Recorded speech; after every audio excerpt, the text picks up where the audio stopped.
A former female priest who spent more than 2 decades in the Episcopal Church is now speaking out after being defrocked because she embraced another faith.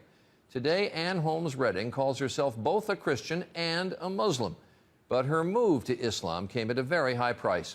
Dan Harris reports on this woman's test of faith.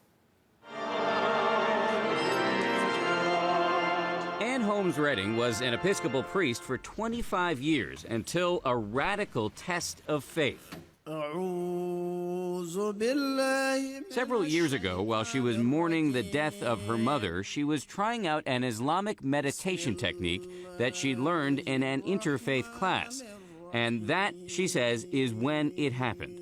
It came with such clarity and such power that I could understand it as nothing else but an invitation from God. In fact, she says it was Jesus himself who led her to Islam. You think Jesus led you to become a Muslim? Yes. Yes. You're laughing. Because I know it doesn't make sense to people. Now, Redding not only prays in church, but she also prays 5 times a day to Allah. In Islam, Jesus is viewed as a prophet. Yes. Not as the Son of God.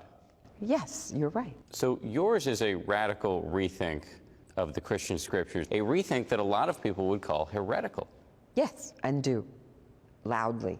This spring, the Episcopal Church revoked Redding's right to be a priest. Being defrocked, I would imagine, was a pretty traumatic experience. Yes, that's an understatement. To imagine not being involved intimately in the lives of believing people, helping them understand their relationship and calling, baptizing babies.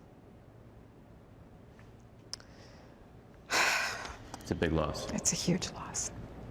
Redding admits she still struggles to explain her transformation, even to herself. I am the one who's going to have to answer for this. I'm the one who's going to have to answer for what I've done with my life. And do you feel confident about that moment? It's in the best of hands. Dan Harris, ABC News, New York.